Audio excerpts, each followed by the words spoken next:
हमारे वीडियो को देखकर अभी तक आपने कुंडली को देखकर बहुत कुछ समझना सीखा।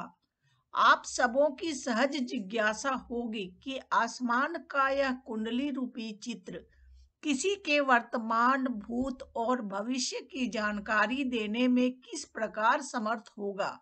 हमने एक वीडियो में कुंडली के 12 भावों की चर्चा की है। अभी तो बहुत कम वीडियो पोस्ट हुए हैं, इसलिए आप समय निकालकर सभी वीडियो को देख सकते हैं। इन्हें देखने से आपको सुविधा होगी कि आप आने वाले वीडियो को आसानी से समझ सकेंगे। कुंडली के 12 भाव जीवन के एक एक संदर्भों का प्रतिनिधित्व करते हैं। उसके सामने लिखे अंक का राशिश ग्रह उस भाव का राशिश ग्रह हो जाता है।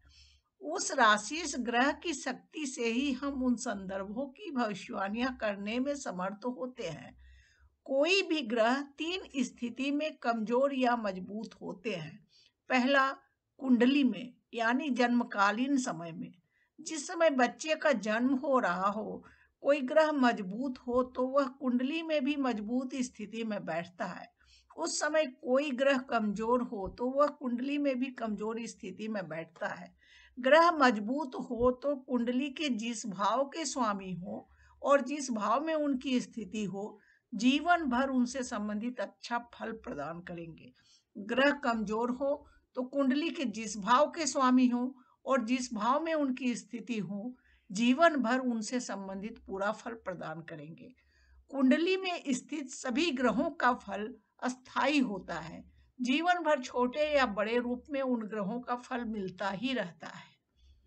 दूसरा, दशा काल में यानी जब ग्रह की दशा चल रही हो। अपने दशा काल में कुंडली में बैठे मजबूत ग्रह उन भावों से संबंधित अच्छा फल प्रदान करते हैं जिनके वे स्वामी होते हैं या जिन भावों में उनकी स्थिति होती है। इसके विपरीत अपने दशा काल में कुंडली में बैठे कमजोर ग्रह उन भावों से संबंधित बुरा फल प्रदान करते हैं जिन भावों के वे स्वामी होते हैं या जिन भावों में उनकी स्थिति होती है। पूरे जीवन काल की तुलना में अच्छे या बुरे ग्रह अपने दशा काल में खास अच्छा या बुरा फल प्रदान करते हैं। तीसरा, गोचर में यानी आसमान में जब ग्रह की खास स्थिति हो। कभी कभी आसमान में किसी एक, दो या अधिक ग्रहों की ऐसी स्थिति चलती रहती है जिसका तालमेल कभी आपकी कुंडली के सभी ग्रहों से बहुत अच्छा होता है। ऐसे समय में कई मामलों में आपकी सोच से भी अच्छी परिस्थितियां उपस्थित हो जाती हैं। कभी गोचर के साथ आसमान के ग्रहों का सामान्य तालमेल बना रहता है।